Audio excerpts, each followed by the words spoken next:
I don't know if you're that way, but I am, and most of us in this generation, we want to see immediate results. We're called the microwave generation for a reason. We want that immediate, bing of the buzzer, and here it is.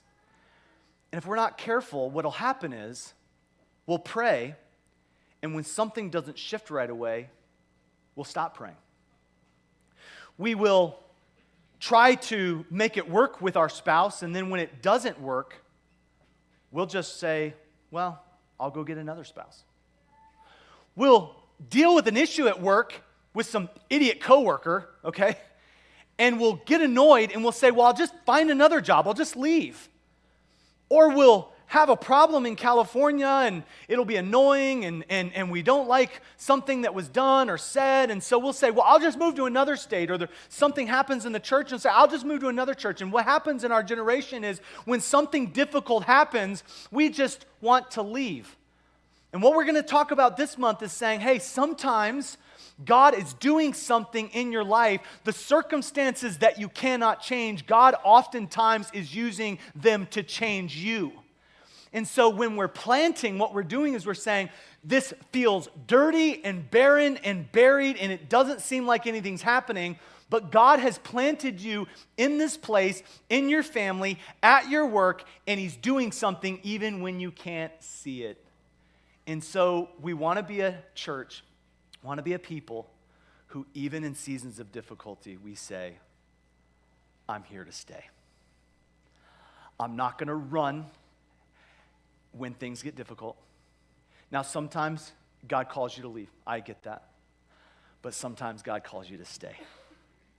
And I believe that good things grow and increase when we let them stay planted. A lot of people have left a good marriage that has been difficult. A lot of people have left right before God was about to show the growth that He was doing under the surface. And I'm just encouraging all of us to say, hey, we can plant, we can water, but God gives the increase. And God always gives the increase. Not maybe when we want it, not maybe how we want it, but God always gives the increase. He encouraged the church at Galatia, modern-day Turkey. He said, be not deceived, God is not mocked. Whatsoever a man sows, that shall he also reap.